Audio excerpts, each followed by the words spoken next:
fantasy football. But anyways, that was a hell of a catch. Devin Hester set the NFL record, his 20th touchdown return, and he got another couple. Even though it wasn't gone, he had another one there where he got, I think it was about a 40-yard return or whatever. And even the announcers were like, "Really? You're gonna keep kicking to this guy because he's chewing you up here." But second biggest win in Falcons history. Just an absolute destruction. They were up 56-0 before letting off the gas, and the Bucs scored a couple of late touchdowns there. But domination by the Atlanta Falcons. All right, guys, we're going to go to the phone lines. Jeff Gorman joining us now. Talk a little bit about the Browns and their opponent, the Ravens, here coming up. Jeff, how you doing this afternoon? I am doing fantastic, J-Rock. It's an absolutely gorgeous day, and just the mood, considering the Browns actually won that game that could have gone downhill in so many ways. We could have been so depressed coming into the Ravens game with a whole bunch of gathering gloom, worrying about an 0-3 start. But no, it's like the sun came out. You know, we have a chance to do something really good here and possibly be 2-1. Just the thought of maybe being 2-1 after these first three games is just amazing. Just the fact that it could happen is a beautiful thing. For sure, you know, and we just talked with Jonathan Knight about a lot of that. I hadn't had a chance to catch up with you since the Browns on that end of things here on the air last week. Exactly. And now, I mean, you obviously, as you prepare your scout here for the Ravens, looking at it, I think that on paper or off, easily the toughest challenge for the Browns. Just what a well-balanced team the Ravens are, offensively and defensively. This is a team that really doesn't have a whole lot of weaknesses. In fact, the really surprising thing is the fact that, you know, Ray Rice is gone, and on paper, they're not missing him at all. I mean, with the running attack that they have with Bernard Pierce and Justin Fawcett, it's like they don't need him. I mean, they were able to get rid of him, and, of course, it's really not affecting them on the field at all. In fact, I think, you know, everybody was saying, you know, how is this going to affect them, you know, last week against the Steelers. I think that all that controversy really brought them together. You know, of course, since Rice kind of distanced himself from the team with the way he handled everything. And, you know, I think that the team really kind of rallied together, especially being right out there on national TV in the midst of this controversy. And they just came together and just steamrolled the Steelers. So I kind of think that the Ravens aren't as good as that, but I really don't think they're as bad as they were in that opener against the Bengals. I agree with a lot of what you just said there too. Cincinnati, I want to see some more from them before I'm ready to just, I mean, obviously the way they've looked in the first couple of games there, but I still think, I know the heads up result doesn't say the same thing there, man, but I still think Baltimore is the beat 'em guy in the division. We'll see how it plays out, but, you know, a big one. Like you said here, you've got that. You're up against the bye week. It's the difference of, you know, heading into the bye week with some momentum or heading into the bye week with a, you know, what if. And two, depending on what happens this weekend, whether you win or lose is not just it, but how you win or lose, as JK and I were just saying, because, you know, if you suffer, as he said, a self-defeated loss, you just give this thing away, I think you undo some of the good vibe that you would be heading into the bye week on otherwise. You know, I'm not saying it just changes things, but, you know, obviously, and you can hear just the way we talk about it. I mean, anybody in Cleveland from well, you know, obviously some people are hardcore, just Browns every week, but even the people that are hopefully hedging that the Browns have turned a corner, you can't blame anybody for holding out and wanting to see more because, you know, the sample size is still too small to say they've turned a corner. This is a milestone marker game, as far as I'm concerned, where it's not just win or loss. Obviously, winning and losing is what you're judged on in the NFL, but it's a milestone game. It's where you stand up against the wall, you mark the pencil, and then you move back and you see how much further you've come from the last time you marked the pencil. Does that make sense?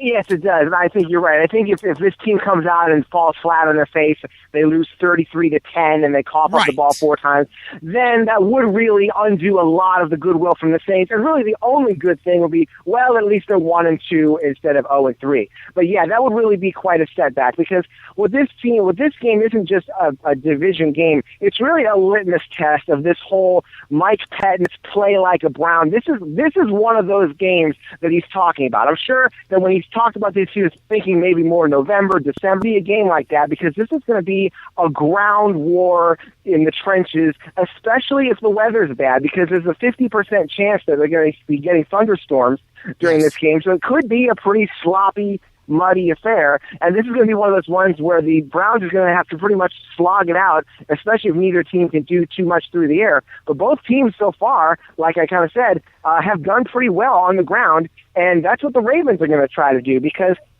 in that game against the Bengals, the Ravens, it really just went wrong for them. They got off to a very slow start. They were losing 15-0, and then they went into all-pass comeback mode, and it worked. They did come all the way back and took the lead briefly before they lost, but that's really not what they wanted to do. They threw the ball 62 times against just 20 runs in that opener, and that's something and they lost, and so they wanted to really turn that around, and they were much more balanced against the Steelers, and they really had the run-pass ratio going very well.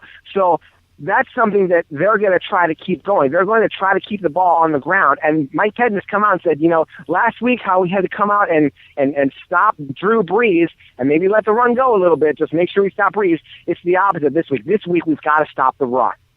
For sure. And, just real quick, we'll get to where you're going here. I see some of the guys already jumping in the chat room. JK laid his out there, but I'm going to put it out there. You guys have heard me talking, but I said it earlier this week, and for anybody that missed it, I'm going to throw this out here for the basis of the next 2 segments and the conversations we're going to have. I think the Browns win this game this weekend. I don't think they can win this game. I think they do. I think the Browns are going to shock the world and head into the bye week at 2-1 when many, many, many people had them not even competitive and heading into the bye week at 0-3. I think it's a plus situation even if they go in 1-2. But I'm telling you, I think that the Browns win this game.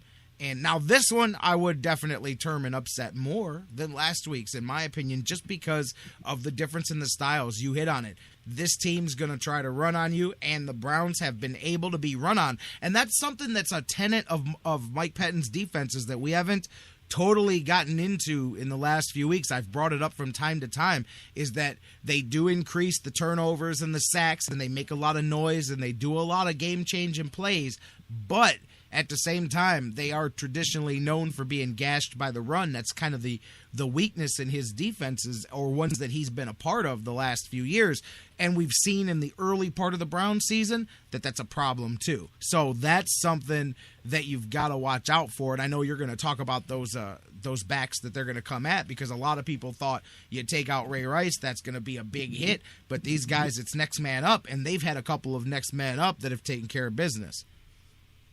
Definitely. Bernard Pierce ran for 90. He didn't do well in the first game, but Justin Fawcett had 70-some yards plus a touchdown. So between the two of them, kind of like West and Crowell for the Browns, they're not relying on one guy, but the combination is working for them. And that's something that the Browns are going to have to, again, that's going to have to be their primary focus. I mean, you don't want to take your eyes off of Joe Flacco, especially with the weapons that he has. That's the one problem that really bedeviled the Ravens last year, is they lost Anquan Bolden from their Super Bowl winning season, and they didn't really replace him with much of anything. Although this year now they've got Steve Smith Sr., as he calls himself, and he had a big 80-yard touchdown against the Bengals. So they've got, 2 really good wide receivers yet. Plus, they also have Dennis Pitta and Owen Daniels, 2 very capable tight ends. So Flacco really has almost as many dangerous weapons as we saw Drew Brees last year. But again, the Browns are going to have to keep going to have to bottle up the Ravens on the ground. That's going to be their most important factor, I think. For sure, because if you got the play action working for Flacco, and like you said, you've got Smith out there. I mean, they've got both of those tight ends. I liked Owen Daniels when he was down in Houston. He got both, and I like Pitta too. I mean, Pitta, losing him changed their season last year too. Between that and, like you said, not replacing Anquan Bolden, and thinking early on, it's early, and I know that he can be injury prone, and there's a lot of things that come with that advanced age a little bit that comes with Steve Smith. Early on, he's surprised some people, I think, with the juice that he still got in the I think a lot of people kind of flipped the page on him, maybe wrote him off and said, okay, he's on the back end, and maybe he is, but early on, he's definitely brought some juice to that and kind of replaced that veteran wide receiver thing that you talked about there. So, those are guys that you can walk in. If you're focused on the wrong thing, those guys will beat you all day long. The defensive backs are going to have to keep on point, to keep on their man here. And it's going to be interesting to see who covers who and what the breakdown is here defensively. Right, and again, it's going to also be interesting to see if the weather is a factor and if both teams just aren't throwing the ball as much, if it's really that bad. Because I know what Patton was saying, that what worked last week was the fact that, the Saints were making their hay on the ground and not so much through the air. And, because it's no fun to give up yards on the ground, but at least the clock is ticking. You're stretching the game out, and you're reducing the amount of overall possessions that dangerous offense has. In fact, the Saints only had 10 possessions last week, which is great. I mean, the Browns can do anything like that. And, even if they have to bend and not break a little bit, even if they give up a few uncomfortable yards on the ground, if they can stretch this game out and keep it low scoring, that's still going to be the best way for the Browns to win, not to get into a big shootout. Although one good thing would be if the Browns could get off to, a strong start, maybe put the Ravens behind the eight ball. If they can put them in even a 10-0 hole, try to goad them into doing what they did against the Bengals, which was passing all the time, because that ultimately didn't work for them. So I think a strong start, really a strong first offensive possession for Brian Hoyer and the gang, it would really help this team to maybe get the Ravens back on their heels, especially if the crowd can get into it too. And you know what, though, when we talk about the weather, from not the aspect of the weather of the game, but both of these teams, I mean, listen, we're talking about Baltimore. We're not exactly talking about a dome team. We're not talking about a Southern team or a West Coast team. I mean, they're clearly a team that's built for winter weather as well, and they're not just the old Browns in where they came from. The theory of how that team was built is still rooted in that old school AFC North, Central, whatever you want to call it, football, Pittsburgh and the old Browns and that style of game. So that plays, if we get a thunderstorm battle going on, that plays right into it. I said this earlier in the week, they would love to get in the mud and the muck with the Browns and just have a nasty in the trenches football game, and I'm all for that, man. I just think that unlike the Saints, who you can throw off, they would prefer not to get into that. The Ravens are going, hey, let's do it. Let's get down and let's mud wrestle a little bit and see who wins this thing. So, and I'm all for that because I'd love to see a test of the toughness of this team. That's a team that has no problem stepping up and hitting you in the mouth and saying, hey, you want to get up? Let's see if the Browns can take those shots and get up. And I love it. It's a test of the physicalness of your football team very early in the season.